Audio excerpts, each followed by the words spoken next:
ഇത്തരം സിനിമയിൽ അഭിനയിക്കുമ്പോൾ നമുക്ക് തോന്നുന്ന ഒരു ബേജാറുണ്ടല്ലോ, ഈ സിനിമകൾ സ്വീകരിക്കപ്പെടും, ഇത്രയും പ്രശ്നങ്ങൾ ഈ നാട്ടിലുണ്ട് എന്ന് ആ ഒരു ബേജാറ്. പക്ഷെ ഇത് സ്വീകരിക്കപ്പെടേണ്ട ഒരു പടമാണ്. കാരണം ഞാൻ ഡെയിലി എക്സ്പീരിയൻസ് ചെയ്യുന്ന ആളാണ്. ഞാൻ ഒരു ദിവസം ഒരു 30ഓളം കുടുംബത്തിന്റെ കഥ കേൾക്കുന്ന ഒരാളാണ്.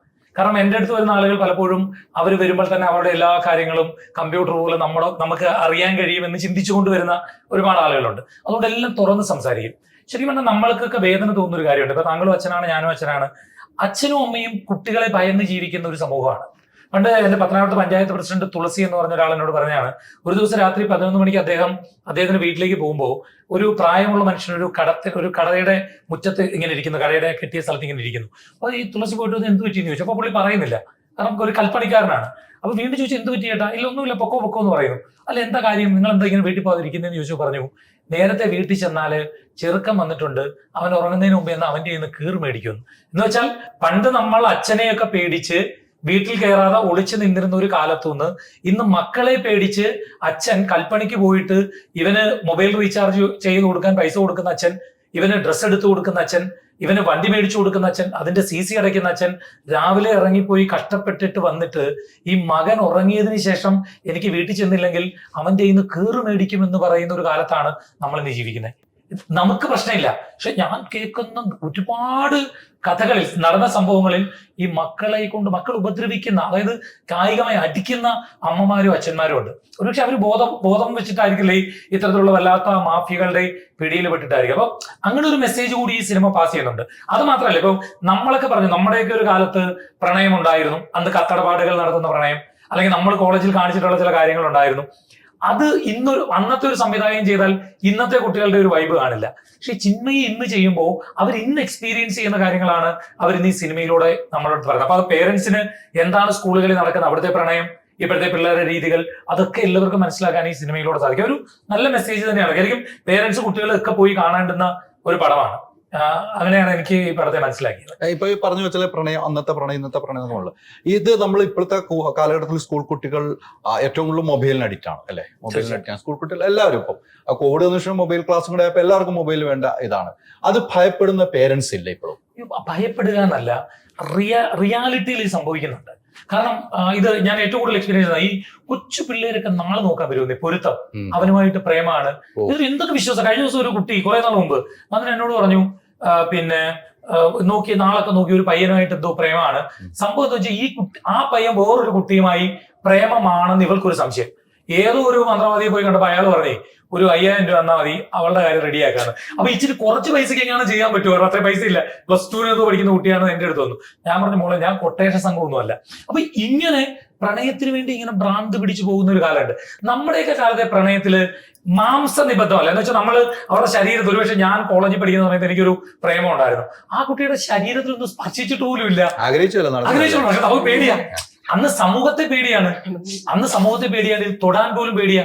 ഇന്ന് നേരെ അങ്ങനെയല്ല വരുന്നത്. ഈ പെൺകുട്ടികൾ ഭയങ്കര അപകടത്തിലാണ് പോയിപ്പെടുന്നത്. കാരണം ഈ പെൺകുട്ടികൾ എപ്പോഴും ഇമോഷനിൽ വീഴുന്ന ആളുകളാണ്. അവരെ നിനക്കിപ്പോ എന്നെ വേണ്ടല്ലോ എന്നൊക്കെ പറഞ്ഞാൽ അവർ എന്ത് ചെയ്യും? പണ്ട് ഒരു കുട്ടി എനിക്കൊരു കത്തയച്ചാൽ ഇപ്പോഴും എന്റെ കയ്യിൽ ഇരിപ്പുണ്ട്. ആ കുട്ടി പഠിക്കുന്ന സമയത്ത് ഒരു പ്രേമമുണ്ടായി, നീറ്റ് എക്സാം എഴുതിയിട്ട് ആ കുട്ടി അതിൽ വലിയ നല്ല രീതിയിൽ വിജയിച്ചു. അപ്പൊ ഏതോ ഒരു ഓട്ടോമൊബൈൽ ഷോപ്പിൽ നിൽക്കുന്ന പയ്യനായിട്ട് പ്രേമമായിരുന്നു. അപ്പൊ ഉടനെ ഇവന് മനസ്സിലായി ഈ കുട്ടി എന്തായാലും മെഡിസിന് പോയാൽ എനിക്ക് എടുത്ത്. അപ്പൊ കൂട്ടുകാർ മിസ്ഗൈഡ് ചെയ്തതാണ്. ഇവനോടനെ ഈ കുട്ടി എടുത്ത് പറഞ്ഞു, നിനക്ക് ഇനി എന്നെ വേണ്ടല്ലോ, ഞാൻ ഇവിടെ ചതഞ്ഞരഞ്ഞ് കിടന്നാൽ മതിയല്ലോ എന്നൊക്കെ പറയുമ്പോൾ ഈ പെൺകുട്ടികൾ, പ്രത്യേകിച്ച് പെൺകുട്ടികളാണ്, അവര് ഈ ഇമോഷണലി വീഴും. ഇവന്റെ കൂടെ ഇറങ്ങിപ്പോയി കുറച്ചു കാലം കഴിഞ്ഞപ്പോൾ ഇവൻ കള്ളുകൂടിയൊക്കെ തുടങ്ങിയിട്ട് ഇവൻ മരിച്ചുപോയി. ഇപ്പൊ ഒരു കുഞ്ഞുമായി ഇവൾ ഈ വീട്ടിൽ വന്ന് നിൽക്കുകയാണ്. ഇവൾ ആരാകേണ്ട കുട്ടിയായിരുന്നു? ഞാൻ ശരിക്കും പറഞ്ഞാൽ നമുക്ക് പരസ്യമായിട്ട് പറഞ്ഞാൽ പലരും വിശ്വസിക്കാത്ത പല സംഭവങ്ങളും കേൾക്കുന്ന ഒരാളാണ്. ഒരു പെൺകുട്ടി പ്രേമിച്ചപ്പോ ആ പയ്യന്റെ പേര് എന്തോ വെച്ചിട്ട് ആ കുട്ടിയുടെ ശരീരത്തിൽ ഇവൻ കൊണ്ട് എഴുതി കൊടുത്താണ്. ഇവൻ പ്രേമം കളഞ്ഞിട്ടോ ഇനി ഈ കുട്ടി ഇത് മായ്ക്കാൻ പറ്റുന്ന സാധനമല്ല, ഈ കുട്ടി എങ്ങനെ മറ്റൊരു കല്യാണം കഴിക്കും? അപ്പൊ ഇതിലൊരു മെസ്സേജ് എന്ന് പറഞ്ഞാൽ ഈ പെൺകുട്ടികൾ പ്രണയിക്കുന്നത് ഒരു തെറ്റേ അല്ല. അത് പറഞ്ഞാൽ ഞാൻ എന്നോട് തന്നെ ചെയ്ത ദ്രോഹം, ഞാൻ പ്രേമിച്ചിട്ടുള്ള ആളാ.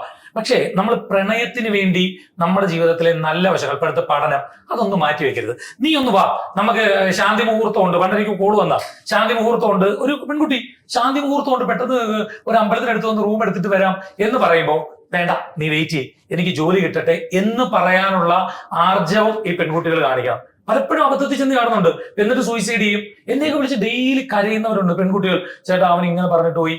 അതിന് ജാതകത്തെ ഉപയോഗിക്കാറുണ്ട് കേട്ടോ. പ്രേമിച്ചിട്ട് പൊരുത്തം ചേരത്തില്ല മരിച്ചു പോകുന്നു പറഞ്ഞതൊക്കെ പറയും. അപ്പൊ ഞാൻ ചോദിച്ചു, ഈ പൊരുത്തം നോക്കിയിട്ടേ കെട്ടത്തുള്ളൂ എന്ന് പറഞ്ഞിട്ടാണോ അവൻ പ്രേമിച്ചേ? അതല്ല. പക്ഷെ എന്നാലും അവന് വിശ്വാസം. അപ്പൊ ഈ പെൺകുട്ടികൾ ശരിക്കും ഇന്നത്തെ പെൺകുട്ടികൾ ഭയങ്കര പാവാണ്. അവർ ഈ പ്രണയം ഭയങ്കരമായിട്ട് അങ്ങ് വിശ്വസിക്കും. ഒത്തിരി ആൺകുട്ടികൾക്കും പറ്റുന്നുണ്ടോ വേറെ കാര്യം, എന്നാൽ കൂടുതൽ പെൺകുട്ടികൾക്കാണ് ഇങ്ങനെ സംഭവിക്കുന്നത്. ഇത് എക്സ്പീരിയൻസ് ചെയ്യുന്ന ആളാണ് ഡെയിലി ഞാൻ. അപ്പൊ അത്തരം മെസ്സേജുകൾ എല്ലാം ഈ സിനിമയിൽ പറഞ്ഞു. എല്ലാം ഈ സിനിമയുടെ നമ്മൾ കാണണം, പേരൻസ് ഉൾപ്പെടെ കാണണമെന്ന് പറയാനുള്ള കാരണവും കുട്ടികളും കാണണം. പേരൻസ് ഉൾപ്പെടെ. അതായത് നമ്മളൊന്ന് ചിന്തിക്കേണ്ട കാര്യമാണ്. നമ്മുടെ അച്ഛനും അമ്മയും മരിച്ചു പോയാൽ നമ്മുടെ ജീവിതം എന്ന് പറഞ്ഞാൽ വല്ലാത്തൊരു ദുരിതമായിരിക്കും. കാരണം പിന്നെ നമുക്ക് ഒന്ന് തിരിഞ്ഞു ചിന്തിച്ചാൽ അവരെ പിന്നീട് ഒരിക്കലും നമുക്ക് അവരെ ഒന്ന് ചേർത്ത് നിർത്താനോ, അവരെ അയ്യോ അച്ഛാ ഞാൻ വെറുതെ പറഞ്ഞതാണ്, അച്ഛാ വെറുതെ പറഞ്ഞതാണ് അമ്മയെന്ന് ഒരിക്കലും പറയാൻ കഴിയില്ല. ഒരിക്കലും സൗദിയിൽ ജോലി ചെയ്യുന്ന ഒരാൾ, അദ്ദേഹം വളരെ കഷ്ടപ്പെട്ട് നാട്ടിൽ ഒരു 2 നില വീട് വെച്ചു. വീട് വെച്ചിട്ട് അദ്ദേഹം, അപ്പൊ ഈ ഭാര്യയും മകളും മാത്രമാണ് വീട്ടിൽ. ഇവര് ആള് നാട്ടിൽ വരുമ്പം ബന്ധുക്കളായിട്ടുള്ള കാര്യങ്ങൾ കട്ട് ചെയ്തു. ഞങ്ങൾ, എന്റെ ഭർത്താവ്, എന്റെ മകൾ, അങ്ങനെ ഒരു ഇതിലാക്കി. അങ്ങനെ പുള്ളി കുറെ നാൾ കഴിഞ്ഞൊരു ഡിഗ്രിക്കൊക്കെ പഠിക്കുമ്പോൾ തിരിച്ചു വന്നപ്പം ഇങ്ങനെ പറഞ്ഞു, ആരോ ഇയാളോട് പറഞ്ഞു കൊടുത്തു മോൾക്ക് ഒരു പ്രേമം ഉണ്ടെന്ന്. ഇയാൾ പോയി ചോദിച്ചപ്പോൾ കറക്റ്റാ പ്രേമമുണ്ട്. അവൾ സമ്മതിച്ചു. പറഞ്ഞു മോളെ ഇനി സ്കൂളിലൊന്നും പോകണ്ടെന്നൊക്കെ പറയാൻ പുള്ളിക്ക് ആരോടും ഡിസ്കസ് ചെയ്യാനില്ല. അങ്ങനെ ഒരു ദിവസം ഇവൻ ഈ ഡ്രഗ് എന്തോ അടിച്ചിട്ട് വീട്ടിൽ കയറി വന്നിട്ട് അവളെ ഇറക്കി വിടാൻ പറയുന്നു. ഇയാള് പിന്നെ പുള്ളി ഇറങ്ങി പോടാന്നൊക്കെ പറഞ്ഞപ്പോ ഇവൻ പറയും ഇവിടെ ഫോട്ടോഗ്രാഫ്സ് ഒക്കെ എന്റെ കയ്യിലുണ്ട്, ഞാനതൊക്കെ എടുത്ത് സോഷ്യൽ മീഡിയ വഴി പ്രചരിപ്പിക്കും എന്ന് പറയുന്നു. പറഞ്ഞിട്ട് ഈ മനുഷ്യൻ രാത്രി കയറി തൂങ്ങി മരിച്ചു. ആലോചിച്ചു പോകും. എന്നിട്ട് ഒരു കുറെ ദിവസം കഴിഞ്ഞപ്പോൾ ഈ അമ്മയും മോളും കൂടെ എന്റെ അടുത്ത് വന്നേ. അപ്പൊ ഞാൻ പറഞ്ഞു മോളെ എന്തായാലും അച്ഛൻ മരിച്ചത് മരിച്ചു, മോളൊരു കാര്യം ചെയ്യും, നല്ലോണം പഠിക്കണം, ജോലി മേടിച്ചു, വേറൊരാളെ കല്യാണം കഴിക്കണം എന്നപ്പോ ഈ കുട്ടി പറയാ അത് അച്ഛൻ മരിച്ചത് മരിച്ചു, ഞാൻ ആ ചേട്ടനെ കെട്ടത്തുള്ളൂ. മനസ്സിലാക്കുക, സ്വന്തം അച്ഛന്റെ മരണത്തിന് ഉത്തരവാദിയായ ഒരുത്തനെ കെട്ടുള്ളൂ എന്ന് പറയുന്ന ഒരു യുവതലമുറ. എന്ത് ഫീലിങ്സ് ആണ് ഇവർക്ക്. അപ്പൊ എനിക്ക് ദേഷ്യം വന്നു. പക്ഷെ ഞാൻ വേണ്ടിയില്ല. ഞാൻ പറയാം ഒരു കാര്യം, അവന്റെ ഡേറ്റ് ഓഫ് ബർത്ത് സമയം എടുക്കാൻ പറഞ്ഞു. അപ്പൊ എടുത്തു. അപ്പൊ അവർ അമ്മ കരയാൻ പറയും. ഞാൻ കണ്ണു കാണിച്ചു പിന്നെണ്ടാവും. ഞാൻ പറഞ്ഞു മോളെ, ഞാൻ പറഞ്ഞ ഡേറ്റ് ഓഫ് ബർത്ത് സമയം എടുക്കാൻ പറഞ്ഞു. എടുത്തു. ഞാൻ നോക്കിയിട്ട് പറഞ്ഞു മോളെ, ഇത് ജാതകങ്ങൾ തമ്മിൽ നോക്കുമ്പോൾ വൈദവ്യം അർത്ഥനാശം സ്ഥാനഭ്രംശം സുദക്ഷയം നിധനം എന്നൊക്കെ പറഞ്ഞ പദ്യമുണ്ട്. വൈദവ്യം പോലും സംഭവിക്കാം, മരണം വരാം. അപ്പൊ മോള് പേടിക്കേണ്ട, വേറെ പരിഹാരം ഉണ്ടെന്ന് പറയും. കാരണം ഇല്ല വേറെ അടുത്ത് പോകുന്നറിയാം. ഞാൻ പറഞ്ഞ ഒരു മന്ത്രം എഴുതി തരാം, മോൾ ഇത് കൊണ്ടുപോയി 41 ദിവസം ചൊല്ലണം. പക്ഷെ ചൊല്ലുമ്പോൾ മനസ്സ്, വാക്ക്, പ്രവൃത്തിയെല്ലാം ശുദ്ധമായിരിക്കണം, ആഹാരം ശുദ്ധമായിരിക്കണം, നോൺ വെജ് കഴിക്കരുത്. അവനോട് ഇത് ഷെയർ ചെയ്താൽ വലിക്കത്തില്ല. വിശ്വാസികളെ നമുക്ക് എങ്ങനെ വേണമെങ്കിലും ഡൈവേർട്ട് ചെയ്യാം. അങ്ങനെ ഇത് എഴുതി കൊടുത്ത് ഈ കുട്ടി കൊണ്ട് 41 ദിവസം ചൊല്ലി ഇവനോട് പറഞ്ഞില്ല. 30 ദിവസം കഴിഞ്ഞപ്പോൾ വേറൊരു പെണ്ണെ അടിച്ചുകൊണ്ട് പോയി. ഇപ്പൊ ആ കുട്ടി വളരെ സന്തോഷത്തിൽ മറ്റൊരു സ്ഥലത്ത് കല്യാണം കഴിച്ച് സുഖമായി ജീവിക്കുന്നുണ്ട്. അന്നിപ്പോ മന്ത്രം എന്താ ചോദിക്കത്തില്ല, എനിക്കറിയത്തില്ല, അന്നേരം തോന്നി എന്താ എഴുതി കൊടുത്തത്. അല്ല, ഞാൻ ഇങ്ങനെയുള്ള ഒരുപാട് ഡെയിലി ഇത്തരം സംഭവങ്ങൾ എക്സ്പീരിയൻസ് ചെയ്യുന്ന ആളാണ്. അതുകൊണ്ട് എനിക്ക് ഈ സിനിമ അതുമായി കണക്ട് ചെയ്യാൻ പറ്റും, ക്ലാസ് വൈസ് ഓൺ ചെയ്യാം. അല്ല, അതുകൊണ്ട് തന്നെയാണ് താങ്കൾ ഈ സിനിമയിൽ ഉപയോഗിച്ചതെന്ന് എനിക്ക് മനസ്സിലായി. അച്ഛന്റെ കഥാപാത്രമാണ്, തീർച്ചയായിട്ടും പെൺമക്കളുടെ അച്ഛന്റെ കഥാപാത്രമാണ്. അപ്പം താങ്കളാണ് ഇതിന് കറക്റ്റ് എന്നുള്ളത് അവർക്ക് മനസ്സിലായത് കൊണ്ടാണ് ചെയ്തത്. ഞാനും എന്റെ ആളെന്ന് പറഞ്ഞു റിയാലിറ്റി ഷോയിൽ പങ്കെടുത്തപ്പം എന്റെ മകൾ 13 വയസ്സുണ്ട്, 8ാം ക്ലാസ്സിൽ പഠിക്കുന്ന. അവൾ വന്നിട്ട് പറഞ്ഞു എന്റെ വീട്ടിൽ അച്ഛനാണ് അമ്മ, അമ്മയാണ് അച്ഛൻ എന്ന് പറഞ്ഞു. അപ്പൊ നമ്മൾ ജൂനിയർ ടീച്ചർ നോക്കിയിട്ട് ഒരു എന്താ സംഭവം. അപ്പം അതെന്താ സംഭവം എന്ന് വെച്ചാൽ ഈ കുട്ടികൾക്കുണ്ടാകുന്ന ശാരീരികമായ മാറ്റങ്ങൾ, അവരുടെ ലൈഫിൽ ഉണ്ടാകുന്ന കാര്യങ്ങളൊക്കെ ഞാനാണ് എന്റെ മകളുമായി ഷെയർ ചെയ്യുന്നത്. പല അച്ഛന്മാരും ചെയ്തില്ല. അമ്മമാര് ചിലപ്പോൾ ചെയ്യുമായിരിക്കും, പക്ഷെ മടിച്ചിരിക്കും. പക്ഷെ ഞാൻ അങ്ങനത്തെ ഒരു അച്ഛനാണ്. എല്ലാം പിള്ളേരായിട്ട് അവർക്ക് എന്ത് സംശയം ഉണ്ടെങ്കിലും എന്നോട് ചോദിക്കാം. അങ്ങനത്തെ ഒരു അച്ഛനാണ്. അല്ലേട്ടനൊക്കെ അതറിയാം. അതുകൊണ്ടുകൂടിയാണെന്ന് തോന്നുന്നു എന്നെ ഈ സിനിമയിലേക്ക് തെരഞ്ഞെടുത്തത്. ഒരു വലിയ എക്സ്പീരിയൻസ് ആണ് പറഞ്ഞത് അല്ലെ. അദ്ദേഹത്തിൽ നിന്ന് കിട്ടിയ എക്സ്പീരിയൻസ്, നിങ്ങൾ പെൺമക്കളാണ്, അച്ഛൻ, അമ്മ, മറ്റു കൂടപ്പുറപ്പുകൾ, ഇതൊക്കെ നമുക്കൊരു പാഠമാണ്. ഇപ്പൊ പറഞ്ഞു വെച്ചാൽ സിനിമയിൽ ഇതേ മെസ്സേജുകൾ കൊടുക്കുന്നുണ്ടല്ലേ. നമുക്ക് ആ സിനിമ അത്രമാത്രം റിലേറ്റ് ചെയ്യാൻ പറ്റും അഭിനയിക്കുന്ന സമയത്തല്ലേ. നമ്മുടെ മനസ്സിൽ തോന്നില്ല നമ്മുടെ അച്ഛനാണ് ഏറ്റവും വലുത്, അല്ലെങ്കിൽ നമ്മുടെ അമ്മയാണ് ഏറ്റവും വലുത്, അല്ലെങ്കിൽ നമ്മുടെ കൂടപ്പുറപ്പാണ്. പ്രൗഡ് മൂവ്മെന്റ് ഒക്കെ അപ്പൊ തോന്നുന്നു, ഒരു സ്നേഹം. സ്വന്തമായിട്ട് അച്ഛനല്ല, എന്നാലും അഭിനയിക്കുന്നതാണെങ്കിലും നമുക്ക് ആ ഒരു കണക്ഷൻ ഫീൽ ചെയ്തായിരുന്നു നമ്മുടെ അച്ഛനുമായിട്ട്. അല്ല, സിനിമയിലെ അതെ, അതാണ് പറഞ്ഞത്. അത് ജീവിതത്തിലും അതുണ്ടായി എന്നാണ് പറഞ്ഞത്. ജീവിതത്തിലും അങ്ങനെ ഉണ്ടായിട്ടുണ്ടെന്നാണ്. അച്ഛൻ ഈ സിനിമ അഭിനയിക്കുക, ഈ സ്ക്രിപ്റ്റ് കണ്ടു കഴിയുമ്പോൾ അച്ഛൻ എന്താണ് പറഞ്ഞത്? അച്ഛൻ നമുക്ക് പിടിക്കാം, അങ്ങനെ നല്ലൊരു ചിമ്മുവിനെ ബേസ് ചെയ്തിട്ടാണ് ഈ പടം തന്നെ നമ്മൾ പ്രൊഡ്യൂസ് ചെയ്തത്. ചിമ്മു എന്ന് പറഞ്ഞാൽ ഒരു കൊച്ചുകുട്ടിയുടെ ഒരു വലിയ ആഗ്രഹം സാധിച്ചു കൊടുക്കുക എന്നുള്ളത് പപ്പായ്ക്ക് എന്തോ പെട്ടെന്ന് തോന്നി. അപ്പൊ അങ്ങനെ ചെയ്തത്. ചിമ്മുവിനെയാണ് മെയിൻ ആയിട്ട് നമ്മള് ഇതിനകത്ത് ഫോക്കസ് അച്ഛൻ കണ്ടതും അല്ലെ, അച്ഛൻ കണ്ടതും. ഇപ്പൊ ഈ പറഞ്ഞതുപോലെ നമ്മൾ ചെയ്യേണ്ട കാര്യങ്ങൾ, പെൺകുട്ടികൾ ചെയ്യേണ്ട കാര്യങ്ങളാണ് പറഞ്ഞത്. പുള്ളിയുടെ ഒരു എക്സ്പീരിയൻസ് വെച്ചാണ് ഇത് കേട്ട് കഴിയുമ്പോൾ നമ്മളൊന്നും ഒരു വഴിക്ക് ഇനി മാറി ചിന്തിക്കില്ല എന്നിപ്പോ ചിന്തിച്ചോ? അങ്ങനെ ഞാൻ ഇങ്ങനെ ചെയ്തിട്ടുണ്ടെന്നല്ലാട്ടോ പറഞ്ഞു, അങ്ങനെ പോകില്ല. അല്ല, ഇപ്പൊ ഇങ്ങനെ പറഞ്ഞപ്പോ ഒത്തിരി എക്സ്പീരിയൻസുകളൊക്കെ കേട്ടപ്പം നമ്മളും ഇതൊക്കെ ശ്രദ്ധിച്ചു വേണം ഇന്ന് ഈ സൊസൈറ്റിയിൽ ജീവിക്കാന്നുള്ളൊരു ഇതുണ്ട്. ഇനി അങ്ങനെയാണ് നമുക്ക് മറ്റൊരാളോട് പറയാനും നമുക്കൊരു എക്സ്പീരിയൻസ് ആയില്ലേ. പേരൻസ് ഒക്കെ ആയിട്ടാണെങ്കിലും അങ്ങനല്ലേ നമ്മള് ശരി ഫ്രണ്ട്ലി ആയിട്ട് നമ്മുടെ ഡേ ടു ഡേ ലൈഫിലെ കാര്യങ്ങളൊക്കെ ഷെയർ ചെയ്ത് അങ്ങനെ അതാണ് അതിനകത്ത് ഏറ്റവും വലിയ പോയിന്റ്. കറക്റ്റ് ആണ് പറഞ്ഞത്. അതാണ് നമ്മള് പേരൻസിനോട് ഷെയർ ചെയ്യാം. നമ്മള് അടച്ചിട്ട റൂമിൽ കയറി ഇരിക്കുകയല്ല ചെയ്യേണ്ടത്. ഈ പേരൻസിന്റെ കയ്യിൽ ഒരുപാട് മിസ്റ്റേക്ക് ഉണ്ട്. കംപ്ലീറ്റ്ലി ഫോണിൽ എപ്പോഴും എൻഗേജ്ഡ് ആകുമ്പോൾ ഈ കുട്ടികളുമായിട്ടുള്ള ഒരു കമ്മ്യൂണിക്കേഷൻ പ്രോപ്പറായിട്ട് നടക്കുന്നില്ല. അതൊരു അപകടമാണ്. കുട്ടികൾക്ക് പറയാനുള്ളത് പലപ്പോഴും പേരൻസ് പണ്ടൊക്കെ വീട്ടിൽ ഒന്നിച്ചിരുന്ന് ആഹാരം കഴിക്കുമായിരുന്നു. ഇന്ന് അങ്ങനെ ഇല്ല. അവരവർ വന്ന് അവരവർ ആഹാരം കഴിച്ചിട്ട് പോവുക. എന്നിട്ട് ഇത് പരസ്പരം മിണ്ടുന്നത് വഴക്കുണ്ടാക്കാനാ. എന്നിട്ട് പറയും വാസ്തു പ്രശ്നമാണ്. യഥാർത്ഥത്തിൽ പ്രശ്നം എന്താ? യഥാർത്ഥത്തിലുള്ള പ്രശ്നം വാസ്തുവല്ല. യഥാർത്ഥത്തിൽ അതിനുള്ളിലുള്ളവർ തമ്മിൽ പരസ്പരം ഒരു കമ്മ്യൂണിക്കേഷൻ നടക്കുന്നത് വഴക്കുണ്ടാക്കാൻ മാത്രമാണ്. ഞാൻ ഭയങ്കരമായിട്ട് എക്സ്പീരിയൻസ് ചെയ്യുന്ന ആള്. സത്യത്തിൽ വീട്ടിൽ വന്നിട്ട് ഞങ്ങൾ തമ്മിൽ മുഖത്തോട് നോക്കിയ ശത്രുത. ഞാൻ ചോദിക്കും, നിങ്ങൾ ഒരു കാര്യം ചെയ്യും, വൈകിട്ട് 1.5 മണിക്കൂർ നിങ്ങൾ ഫോൺ ഓഫ് ചെയ്ത് വെക്കുക, ഇരുന്നങ്ങ് സംസാരിക്കുന്നേ. ഞാൻ എന്റെ വീട്ടിൽ പിള്ളേര് സ്കൂളിൽ നിന്ന് വന്നാൽ എല്ലാം പറയും.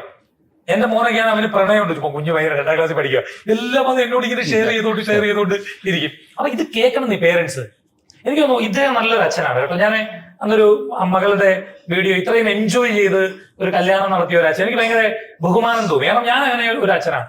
ശരിക്കും താങ്കൾക്കും ഈ പിള്ളേർക്ക് ഒത്തിരി, അല്ലെങ്കിൽ വളർന്നു വരുന്ന തലമുറയ്ക്ക് ഒത്തിരി ഇൻഫർമേഷൻസ് കൊടുക്കാൻ കഴിയും. എന്തൊക്കെ പറയുമ്പോഴും താങ്കൾ നല്ലൊരു അച്ഛനാണ്. അല്ല, നിങ്ങൾ ഇരുന്നപ്പോൾ എനിക്ക് നിങ്ങൾ കുറെ കാര്യങ്ങൾ പറഞ്ഞതിലേക്ക് മാത്രമേ എന്റെ വ്യൂ പോയിന്റ്. ആ പോയത് കുട്ടികൾ അപ്പൊ തന്നെ ക്യാച്ച് ചെയ്ത് എടുത്തു എന്നുള്ളതാണ്. അതാ ഇപ്പം ഇയാൾ പറഞ്ഞതല്ലേ, എനിക്കത് എന്റെ വീട്ടിൽ ഇനി ഷെയർ ചെയ്യണം, ഷെയർ ചെയ്ത് സംസാരിക്കണം എന്ന് തോന്നുമ്പോൾ ഒന്ന് ഒളിച്ചു വെച്ചു എന്നല്ല ഞാൻ പറഞ്ഞത്. ഇനിയുള്ള മുന്നോട്ടുള്ള ജീവിതമാണ് ആ പറഞ്ഞത്. അത് വലിയൊരു എക്സ്പീരിയൻസ് ആയിട്ടാണ് അല്ലെ? ബെന്നിയോട് എല്ലാം പറയാറുണ്ടല്ലോ അല്ലെ? ബെന്നിയോടെല്ലാം പറയാറുണ്ടെന്ന് പറഞ്ഞപ്പോ പെട്ടെന്ന് പേടിച്ചു പോയി. ഞാനിപ്പോ സ്കൂൾ കഴിഞ്ഞ് വന്നാലും ഞാൻ പപ്പയുടെ അടുത്ത് എല്ലാം ഷെയർ ചെയ്ത് അങ്ങനെ ഡേ ടു ഡേ ഞങ്ങളെല്ലാം ഷെയർ ചെയ്താണ് പോകുന്നത്. അപ്പൊ ഫോണുകൾ കുറച്ചു നേരം മാറ്റിവെക്കാൻ നമ്മളെല്ലാം തയ്യാറാണ്. അങ്ങനെയല്ലേ? ഇതിൽ നിന്ന് എന്തും കുഴപ്പമില്ല, ഉറപ്പായിട്ടും. നമ്മുടെ ഇപ്പം ടീച്ചർ ഈ സിനിമയിൽ ടീച്ചറായിട്ട് അഭിനയം കുറെ സിനിമയിൽ അഭിനയിച്ച എക്സ്പീരിയൻസ് ഉണ്ട്. ഇപ്പം ഇവിടെ നിന്നും ഹരിചേട്ടൻ പറഞ്ഞതിൽ നിന്നും ഒത്തിരി കാര്യങ്ങൾ നമുക്ക് മനസ്സിൽ ഉൾക്കൊള്ളാൻ കഴിഞ്ഞിട്ടുണ്ട്. ഇത്തരം ഒരു ഉപദേശമൊന്നും നമുക്ക് ആർക്കും കിട്ടുന്നില്ല. നമ്മളൊന്നും ജോലിച്ചു നോക്കാനൊന്നും പോകുന്നവരായിരിക്കില്ല ചിലപ്പോൾ. പോകുമ്പോഴാണ് അതിന്റെ എക്സ്പീരിയൻസ് കിട്ടുന്നത്. ഈ സിനിമ അത്തരം മെസ്സേജുകൾ പറയുന്നുണ്ടെന്ന് നമുക്ക് ഈ സിനിമ അറിയാം. ഈ സിനിമയിലുള്ള മെസ്സേജുകൾ കൃത്യമായി നമ്മുടെ ഓഡിയൻസ് അല്ലെങ്കിൽ നമ്മുടെ പേരൻസ് ഉൾപ്പെടെയുള്ള സ്വീകരിച്ചാൽ ഇതൊരു നല്ലൊരു സിനിമയിലേക്ക് തന്നെ എത്താൻ കഴിയുമെന്ന് വിശ്വസിക്കുന്നില്ലേ? ഉറപ്പായിട്ടും. നോർമലി ഒരു ചില പോയിന്റുകൾ പെട്ടെന്ന് മനസ്സിലാക്കാൻ പറ്റുമായിരിക്കും. കാരണം എല്ലാം ലൈഫ് എക്സ്പീരിയൻസ് ആയിരിക്കും, ചിലവരുടെ ലൈഫ് എക്സ്പീരിയൻസ് ആയിരിക്കും സിനിമ എന്ന് ഞാൻ വിശ്വസിക്കുന്നു. അപ്പൊ ഇങ്ങനത്തെ ചില കാര്യങ്ങൾ ഇപ്പൊ മോള് പറഞ്ഞ പോലെ എല്ലാം കാര്യങ്ങൾ ഷെയർ ചെയ്യാൻ പറ്റും എന്ന് പറഞ്ഞില്ലായിരുന്നു. ചില കുടുംബത്തിലും നടക്കുന്നില്ലാവില്ല. അപ്പൊ ഈ മൂവിയിലൂടെ ഇത് പറയുമ്പോഴത്തേക്കും കുട്ടികളുടെ ഉള്ളിൽ അത് ഉണ്ടാകാം. ഇനി തൊട്ട് എന്റെ അച്ഛനോട് ഇതുപോലെ പറയണം, അല്ലെങ്കിൽ അച്ഛനും അതേപോലെ ചിന്തിക്കുന്നുണ്ടാവാം. ഇനി തൊട്ട് എന്റെ മോളോട് 1 മണിക്കൂർ ഫോണെല്ലാം മാറ്റി അങ്ങനെയൊക്കെ ചെയ്യണം എന്നുള്ളൊരു തോട്ട് ഉണ്ടാവാം. സോ അങ്ങനത്തെ നല്ല നല്ല പോയിന്റ് നമ്മുടെ സിനിമയിലൂടെ പ്രേക്ഷകരിൽ എത്തുമെന്ന് ഞാൻ വിശ്വസിക്കുന്നു. ഇപ്പോഴും പഠിക്കുകയാണെന്ന് പറഞ്ഞു, ഇപ്പോഴും പഠിച്ചുകൊണ്ടിരിക്കുകയാണ്. വിവാഹം കഴിച്ചോ എന്ന് എനിക്കറിയില്ല. ഇല്ല എന്ന് തോന്നുന്നില്ല. അവിടെ കണ്ടു പഠിക്കുന്ന കാലഘട്ടത്തിലാണ്. നമ്മൾ സ്കൂൾ ജീവിതം തുടർന്ന് ഇപ്പൊ കോളേജിലേക്ക് എത്തി. നമ്മുടെ ലൈഫ് സ്വയം നമ്മൾ ചിന്തിച്ചിട്ടുണ്ട്, നമ്മുടെ ലൈഫ് ഇങ്ങനെയൊക്കെ ആയിരുന്നല്ലോ എന്ന് ഈ സിനിമയുടെ സബ്ജക്ട് എത്ര ചിന്തിച്ചായിരുന്നു? സ്കൂൾ പശ്ചാത്തലം ഞാൻ അനുഭവിച്ചു. പക്ഷെ എന്റെ സ്കൂൾ പശ്ചാത്തലം ഇതിലും ഭയങ്കരമായിട്ട് അടിച്ചുപൊളിയായിരുന്നു. അത്ര അടിച്ചുപൊളി ഞാൻ ഇതില് കണ്ടില്ല. ഓരോ കാറ്റഗറി വൈസ് കുഴപ്പമില്ല. ടീച്ചേഴ്സ് വൈസ് ഒക്കെ ഇപ്പൊ ഞാൻ ഇതിനകത്ത് ടീച്ചറാണല്ലോ, അപ്പം കുട്ടികളുടെ ഭയങ്കര സോഫ്റ്റ് ആൻഡ് സ്വീറ്റ് ആയിട്ടാണ്. പക്ഷെ എന്റെ അങ്ങനെയൊന്നും ഇല്ല, എന്നുള്ള ഒരു ഇതായിരുന്നു. ഇപ്പൊ അങ്ങനെയൊന്നും അല്ല. ഇപ്പോഴത്തെ വിദ്യാഭ്യാസ രീതിക്ക് തന്നെ മാറ്റമുണ്ടല്ലോ. നമ്മൾ പഠിച്ചു വന്ന വിദ്യാഭ്യാസ രീതിയൊന്നും അല്ലല്ലോ. ഹരിചേട്ടൻ നേരത്തെ പറഞ്ഞത് അത് തന്നെയാണ്. ഈ പേരൻസും നമ്മളുമായിട്ടുള്ള കുട്ടികളുമായിട്ടുള്ള ഒരു ഇന്ററാക്ഷൻ ഉണ്ടെങ്കിൽ തന്നെ പകുതി സമൂഹത്തിൽ പല കാര്യങ്ങളും പ്രശ്നങ്ങളും ഒഴിവാക്കാൻ കഴിയും. ഒരു ടീച്ചേഴ്സും കുറച്ച് ശ്രദ്ധിക്കണം. പലപ്പോഴും ഈ ചില പിള്ളേർ, ഇപ്പം ഞാൻ പണ്ട് എന്റെ എക്സ്പീരിയൻസ് ഭയങ്കരമാണ്. ഒരു അമ്മ എനിക്ക് അത്തയച്ച ടി വിയിൽ വന്നാ ഈ മോൾക്ക് പ്രേമം ഉണ്ടെന്ന് രഹസ്യമായിട്ട് ഒരു ടീച്ചറോട് വിളിച്ചു പറഞ്ഞു. ഈ ടീച്ചർ പോയി പരസ്യമായിട്ട് ക്ലാസ്സിൽ പോയി ചോദിച്ചു, എന്തൊരു വിവരദോഷിയായ ടീച്ചറാണ്. അങ്ങനെ ചോദിക്കരുത്.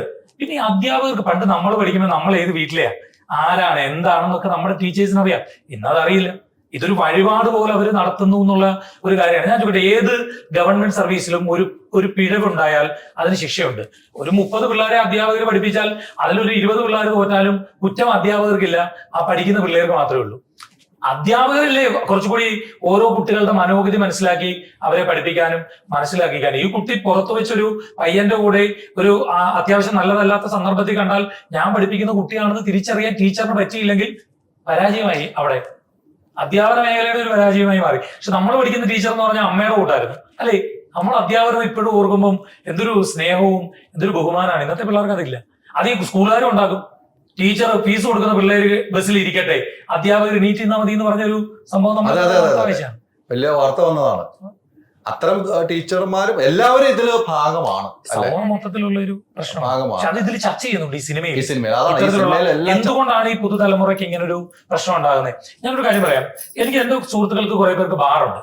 ഞാൻ അവരെന്നോട് പറഞ്ഞൊരു കാര്യമാണ്.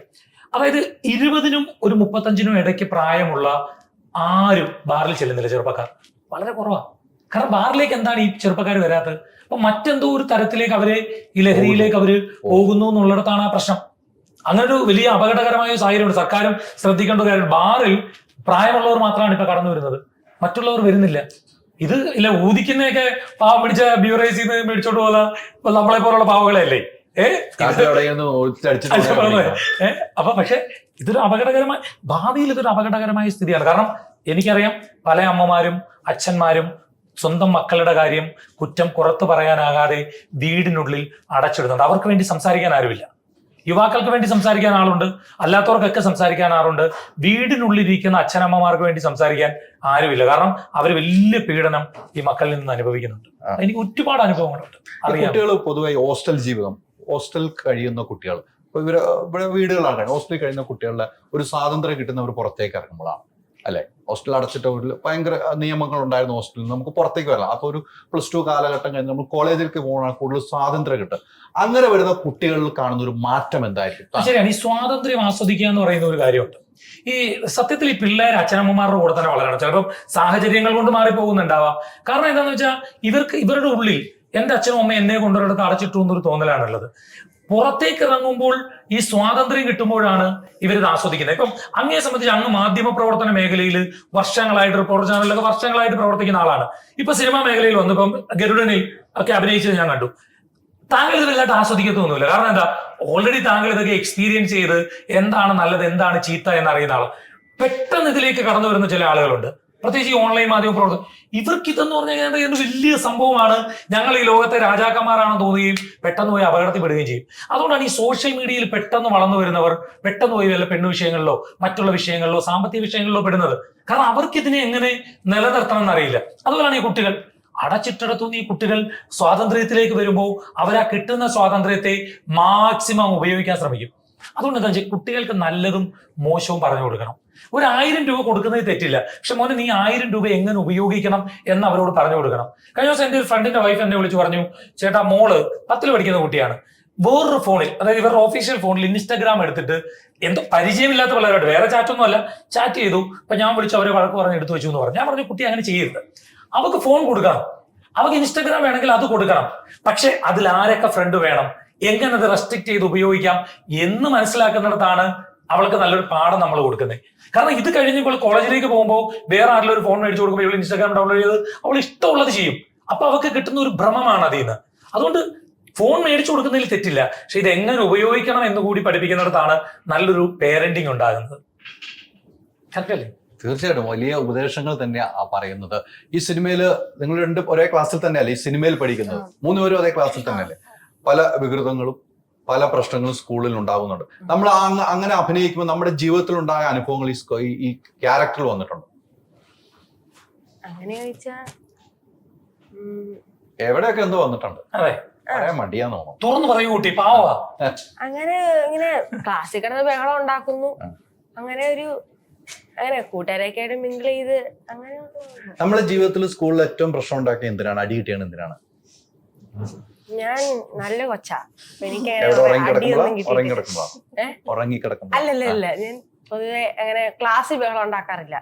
പക്ഷെ പുറത്താണ് പുറത്ത് നമ്മൾ ബഹളം പുറത്ത് ഭയങ്കര പ്രശ്നമാണോ? ഇങ്ങനെ വരാന്തയിലാണ് മൊത്തം. ക്ലാസ്സിൽ കയറാറില്ലേ? ക്ലാസ്സിൽ കയറും. ക്ലാസ്സിൽ അങ്ങനെ നമ്മള് ഡീസന്റ് ആയിട്ട് ഇരിക്കും. പുറത്തിറങ്ങുമ്പോഴാണ് നമ്മുടെ ശരിക്കുള്ള രൂപമൊക്കെ ടീച്ചർമാര് തന്നെ ഞെട്ടിപ്പോയി അനുഭവം. ടീച്ചർമാര് തന്നെ അങ്ങനെയല്ല, ടീച്ചർമാര് തന്നെ. പിന്നെ ഫസ്റ്റ് ഇയർ വന്നപ്പോഴത്തേക്കും ഭയങ്കര സൈലന്റ് ആയിട്ടിരുന്ന കുട്ടി ഇപ്പൊ ഭയങ്കരമായിട്ടും മാറി. ആ ഒരു ഫീല് റാഗ് ചെയ്യാറുണ്ടോ ഫസ്റ്റ് ഇയർ പിള്ളേരെ? പിടിക്കും, ആര് പിടിക്കും? പ്രിൻസിപ്പൾ പിടിക്കും. അതുകൊണ്ട് പേടിച്ചിട്ട് അല്ലെ നമുക്ക് ആഗ്രഹം കാണുമല്ലോ. അതല്ലേ നേരത്തെ ഇദ്ദേഹത്തെ പറ്റി പറഞ്ഞെല്ലാം വായിച്ചു കുഴപ്പിച്ച് ഉയർപ്പിക്കുക. അല്ല ഞാൻ പറഞ്ഞത് നമ്മളെ ഒരു എക്സ്പീരിയൻസ്, നമ്മള് ചെയ്തു വെച്ചിരുന്ന കുറെ ക്യാരക്ടർ ഉണ്ടല്ലോ നമ്മള് ജീവിതത്തിൽ സ്കൂളിൽ, അങ്ങനെ എന്തെങ്കിലും ഇതിൽ ഷൂട്ട് ചെയ്യുന്ന സമയത്ത് നമുക്ക് ഓർമ്മ വന്ന മൂവ്മെന്റ് ഉണ്ടോ എന്നാണ് ഞാൻ ചോദിച്ചത്. സ്കൂളല്ല, വേറൊരു സീനുണ്ട്, ഫുഡ് കഴിക്കുന്ന സീനൊക്കെ ഉണ്ട്. അപ്പൊ ഭയങ്കര രസമായിരുന്നു. അതും റിയൽ ലൈഫായിട്ട് കണക്ട് ചെയ്യാൻ. എന്തായിരുന്നു കഥ? ഫുഡ് കഴിക്കുന്ന ഭയങ്കരമായിട്ടും ജീവിച്ച് നമ്മൾ അഭിനയിച്ചു, അഭിനയത്തിലൂടെ ജീവിക്കുന്നത്. അങ്ങനെ ഫുഡിനാണോ താല്പര്യം കൂടുതൽ? അങ്ങനെയല്ല, മൊത്തത്തിൽ ഇതായിട്ട് സാമ്യം തോന്നിയെന്ന് പറഞ്ഞാൽ നമ്മള് ലഞ്ച് ബ്രേക്കിനൊക്കെ കഴിക്കല്ലേ, ആ ഒരു ഫീല് വന്നു. ഇവരൊക്കെ ഒന്നിച്ചു അങ്ങനെ കൃത്യം. ഞാനിത് എന്താന്ന് എനിക്കും പിടികിട്ടണില്ല. എനിക്കും ഞാൻ തന്നെ ഈ പറഞ്ഞു വരുന്നേന്ന് ആലോചിച്ചോണ്ട് അതാണ് അവിടെ പ്രശ്നം ഉണ്ടായത് അല്ലെ? അത് ശരിയാണ്. ഈ പറഞ്ഞതുപോലെ ഈ സിനിമയിൽ നല്ലൊരു കഥാപാത്രം ചെയ്യാൻ ഒരു വലിയ ഭാഗ്യമാണ് കിട്ടുക. ആദ്യമായിട്ട് സിനിമയിൽ വരുന്നു, ഓഡിഷനിൽ കിട്ടുന്നു, നല്ലൊരു ഭാഗ്യം കിട്ടുന്നു. ഇനി തുടർന്ന് സിനിമ അഭിനയം, ഇപ്പൊ ഈ ഒരു സിനിമയിൽ നിന്ന് ചെറിയ എക്സ്പീരിയൻസ് ആണ്, വലുതൊന്നും നമുക്ക് കിട്ടുന്നില്ല. ഇനി അഭിനയം എന്നുള്ളൊരു മോഹം തന്നെയാണോ? ഈ മൂവി ചെയ്ത് കഴിഞ്ഞപ്പം കുറച്ചും കൂടി ഇഷ്ടം കൂടുക ചെയ്തത്. അപ്പം ഇനിയും നല്ല ഓപ്പർച്യൂണിറ്റീസ് ഒക്കെ വരുവാണെങ്കിൽ ഉറപ്പായിട്ടും ചെയ്യും. എങ്ങനെയാണ് പേരൻസിന്റെ ഒക്കെ സപ്പോർട്ട്? പേരൻസിന് നല്ല സപ്പോർട്ടാണ്, അവർക്ക് ഇഷ്ടമാണ് ഞാൻ ചെയ്യുന്നതൊക്കെ. അപ്പം ചേച്ചിയാണെങ്കിലും പപ്പയും മമ്മിയും വല്യമ്മച്ചി എല്ലാവരും കസിൻസ് എല്ലാവർക്കും നല്ല ഇഷ്ടമാണ്. അവർ നല്ല സപ്പോർട്ട് തരുന്നുണ്ട്. സ്കൂളിൽ എല്ലാവരും അറിഞ്ഞു ഈ സിനിമയിൽ അഭിനയിച്ച ആരെയൊക്കെ അറിഞ്ഞോ? ഇപ്പൊ പോകുമ്പോ എങ്ങനെയാണ്? കുറെ പേരൊക്കെ ചോദിക്കും എന്നാ ഇറങ്ങുന്നേ, എങ്ങനെ ഉണ്ടായിരുന്നു, അങ്ങനെയൊക്കെ. എന്നോട് ഫ്രീ ടിക്കറ്റ് ഫ്രീ ടിക്കറ്റ് പറയാൻ കാരണോ? പ്രൊഡ്യൂസർ ആണല്ലോ, അപ്പൊ അതാണ് അത് ദേഷ്യം. ഫ്രീ ടിക്കറ്റ് ക്യാമറാമാന്റെ മോളുടെ അടുത്തും ചോദിക്കാറുണ്ടല്ലേ? അല്ല അതൊക്കെ നമുക്ക് കൊടുക്കണമല്ലോ, നമ്മുടെ ആദ്യത്തെ സിനിമയല്ലേ. അച്ഛൻ ഇത്രയും പൈസ മുടക്കിയിട്ടുണ്ട്. ഇത്രയും പേർക്ക് എങ്ങനെ കൊടുക്കും എങ്ങനെ? ഇത്രയും പേർക്കേ അതൊരു 52, അപ്പുറത്തെ ക്ലാസ്സിൽ ഒരു 54 കാണും. പിന്നെ അങ്ങോട്ട് നൈസായിട്ട് ചാനലിൽ കൂടെ ടിക്കറ്റ് തരാൻ പറ്റത്തില്ലെന്ന് പറഞ്ഞു വെച്ചു മാത്രമേ. അതാണ് അതിനകത്ത് കറക്റ്റ്. അതെ, പക്ഷെ നമുക്ക് കുട്ടികൾ കാണേണ്ട ഒരു സിനിമ തന്നെയാണ്, കുട്ടികളും പേരൻസും എന്ന് നമ്മൾ എടുത്തു പറഞ്ഞു. പേരൻസും കുട്ടികളും ഒരുമിച്ച് കാണേണ്ട പടം, ഒരുമിച്ച് കാണുന്നത്. അപ്പൊ നമ്മൾ തന്നെ നമ്മുടെ ഫ്രണ്ട്സിന്റെ അടുത്ത് പറഞ്ഞു കൂടെ കൊണ്ടുവരണം. അത് കൊണ്ടുവരും, ഉറപ്പിച്ചു. അതൊക്കെ കൊണ്ടുവരും, ഒരു മാറ്റവും ഇല്ല. പൈസ മുടക്കാമെങ്കിൽ മാർക്കറ്റിംഗ് എങ്ങനെ ചെയ്യണമെന്ന് നമുക്കറിയാം. കറക്റ്റ് മനസ്സിലായ ആളാണ് മാർക്കറ്റിംഗ് അല്ലെ? ഈ പറഞ്ഞതുപോലെ ഇത്തരം ഒരു എക്സ്പീരിയൻസ് നമ്മുടെ ജീവിതത്തിലുള്ള അനുഭവങ്ങൾ ചിലപ്പോൾ നമുക്ക് ഈ ഷൂട്ട് ചെയ്യുന്ന സമയത്തുണ്ട്. അങ്ങനെ സ്കൂളിൽ പഠിക്കുന്ന നമ്മൾ വിമല സ്കൂളിലാണ് പഠിച്ചുകൊണ്ടിരിക്കുന്നത്. അങ്ങനെ എന്തെങ്കിലും ഒരു സംഭവം നമുക്ക് ഓർമ്മയിൽ വന്നിട്ടുണ്ടോ? എന്റെ ബേസിക്കലി ഒരു ഡ്രഗ് അഡിക്റ്റ് ആയ അച്ഛന്റെ മോളായിട്ടുള്ള ക്യാരക്ടറാണ് അപർണ എന്ന് പറയുന്നത്. അപ്പൊ അങ്ങനെ എനിക്ക് കണക്റ്റഡ് ആകാൻ പറ്റിയെന്ന് പറഞ്ഞാൽ ഞങ്ങൾ 4 പേരും ഭയങ്കര ഫ്രണ്ട്സ് ആണ്. അപ്പൊ എന്റെ സ്കൂൾ ലൈഫിലത്തെ ഫ്രണ്ട്സിനെ എനിക്ക് ഓർമ്മ വന്നു. അങ്ങനത്തെ ഒക്കെ ഉള്ളൂ, ബാക്കിയെല്ലാം ക്യാരക്ടർ വൈസ് സ്റ്റോറി. സ്കൂളില് എന്തിനാണ് ഏറ്റവും കൂടുതൽ അടി കിട്ടിയാണ്? അടി കിട്ടാറുണ്ടല്ലോ സ്കൂളിൽ? സ്കൂളിലൊക്കെ ടീച്ചർ അടിക്കാറുണ്ട് എനിക്കറിയാം. റൂള് വന്നു, പിന്നെ ഏതാ ലോ എന്തോ വന്നില്ലായിരുന്നു, അപ്പൊ പിന്നെ അടിയൊക്കെ നിർത്തി. ഓ, അല്ലെങ്കിൽ കിട്ടുമായിരുന്നല്ലേ? നിയമങ്ങൾ വന്നപ്പോ അതുകൊണ്ട് ആ സമയത്ത് അടി. പക്ഷെ അടി കൊടുക്കണം എന്നാ എന്റെ അഭിപ്രായം. അല്ലല്ലേ, ഇനിയിപ്പോ എന്റെ മക്കളെ അടിച്ചെന്ന് പറഞ്ഞിട്ട് ഞാൻ പരാതിക്കൊന്നും പോകത്തില്ല. അടി 2 കിട്ടണം എന്നുള്ളത് തന്നെയാണ് എന്റെ അഭിപ്രായം. ഇന്ന് അടിയില്ലാത്തതിന്റെ പ്രശ്നങ്ങളും ഉണ്ട്, അങ്ങനെയും സ്കൂളുകളിലെ പ്രശ്നങ്ങളുണ്ട്. അല്ല, അടി കിട്ടണമെന്നേ. ഇല്ലെങ്കിൽ ഈ പിള്ളേർക്ക് ടീച്ചേഴ്സിന് ഒരു പേടി, സ്നേഹം വേണം. നമ്മുടെ അച്ഛനും അമ്മയും നമ്മളെ അടിക്കത്തില്ലേ എന്ന് വെച്ചാൽ അച്ഛനും അമ്മയോട് നമുക്ക് അങ്ങ് വിരോധമാണോ? അച്ഛനും അമ്മയ്ക്കെതിരെ കേസിന് പോകുന്നുണ്ടോ? അത്യാവശ്യം ആ ഒരു കുറ്റം ചെയ്താൽ അതിനൊരു ഉപദ്രവവും വേണം. പിന്നെ ഈ പലപ്പോഴും പേരൻസിന് ഒരു വിഷയത്തെ എങ്ങനെ കൈകാര്യം ചെയ്യണം എന്നറിയാത്തതിന്റെ ഒരു പ്രശ്നമാണ്. എന്റെ മകൻ 2ാം ക്ലാസ്സിൽ പഠിക്കുകയാണ്. ഇടയ്ക്ക് എന്റെ വൈഫ് മോനെ വിളിക്കാൻ സ്കൂളിൽ ചെന്നപ്പം ഒരു പയ്യൻ വന്നിട്ട് പറഞ്ഞു, ആന്റി എന്നെ ഇവൻ തെണ്ടിന്ന് വിളിച്ചെന്ന് പറഞ്ഞു. പോടാ തെണ്ടിന്ന്. ഫിസാൻ എന്നാണ് ആ പയ്യന്റെ പേര്. വൈഫ് അപ്പോഴത്തേക്ക് ടീച്ചർ വന്ന് അവനെ വിളിച്ചുകൊണ്ട് പോയി. വൈകിട്ട് വീട്ടിൽ വന്നപ്പോ ഇവൻ ആദ്യം വന്ന് എന്നോട് അച്ഛാ ഈ ഒരു കള്ളം പറഞ്ഞ ഒരു പയ്യൻ എന്നെ ഞാൻ തെണ്ടിന്ന് വിളിച്ചെന്ന് പറഞ്ഞിട്ട് അപ്പൊ ഇവൻ കരയാണ്. നാളെ പോയി പ്രിൻസിപ്പലിനോട് അവൻ കംപ്ലൈന്റ് ചെയ്യും, പ്രിൻസിപ്പൾ വന്ന് എന്നെ അടിക്കി വെച്ചാൽ ഞാൻ ഇനി സ്കൂളിൽ പോകുന്നില്ലെന്നൊക്കെ പറഞ്ഞ് കാര്യം. അപ്പൊ ഞാൻ വൈഫിനോട് പറഞ്ഞ ഫിസാന്റെ അമ്മയുടെ നമ്പർ എടുത്തിട്ട് അങ്ങ് വിളിക്കുക, വിളിച്ചിട്ട് ഇങ്ങനെ ഒരു പ്രശ്നം ഉണ്ട് എന്ന് പറയുക എന്ന് പറഞ്ഞു. എന്റെ വൈഫ് സ്പീക്കർ ഇട്ടിട്ട് വിളിച്ചപ്പോ ആ ലേഡി ഭയങ്കരമായിട്ട് അങ്ങ് ചിരിക്കുകയാണ്. അവർ പറഞ്ഞു, അയ്യോ അതിനെന്താ, അത് പിള്ളേരല്ലേ, കാര്യമില്ല. എത്ര കൂളായിട്ടാണ് അതിനെ ഡീൽ ചെയ്തത്. എന്നിട്ട് അപ്പൊ കുറച്ച് കഴിഞ്ഞ് വൈകുന്നേരം ആയപ്പോ ഈ ഫിസാന്റെ ഒരു മെസ്സേജ് എന്റെ വൈഫിന്റെ വാട്സപ്പില്, എടാ ഫഗത്തെ, നീ എന്തിനാടാ പേടിക്കുന്നേ, നമ്മൾ ഫ്രണ്ട്സ് അല്ലേടാ, ഞാൻ നിനക്കെതിരെ പരാതി ഒന്നും പറയത്തില്ലടാ. ഇപ്പൊ എന്താണ് ഇവിടെ അടി നടക്കുന്നതെന്ന് ആലോചിച്ച് നോക്കി. ഈ പരസ്പരമുള്ള ഒരു ഇത് എങ്ങനെ ഒരു വിഷയത്തെ സോൾവ് ചെയ്യണം എന്ന് അറിയാത്തത് കൊണ്ടുള്ള പ്രശ്നമാണ്. ഇത് കുഞ്ഞു വിഷയം. നാളെ അവൻ പോയി സ്കൂളിൽ പരാതി പറഞ്ഞാൽ ഇവനെ എടുത്തിട്ട് അടിക്കും, ടീച്ചർ ചിലപ്പോൾ പഴക്ക് പറയും, ഇവനെ ആളുകളുടെ മുമ്പിൽ അപമാനിതനാവും. ഇനി വിളിച്ചോ വിളിച്ചില്ലയോ എന്നുള്ളതല്ല, ചിലപ്പോൾ വിളിച്ച് കാണുന്ന എനിക്ക് തോന്നുന്നു ഇച്ചിരി ചട്ടപ്പിയ. അപ്പോ അത് അങ്ങനെ സോൾവ് ചെയ്യേണ്ട വിഷയത്തെ അങ്ങനെ സോൾവ് ചെയ്യാത്തതിന്റെ ഒരു പ്രശ്നവും ഇന്നത്തെ ഈ പുതുതലമുറ അനുഭവിക്കുന്നുണ്ട്.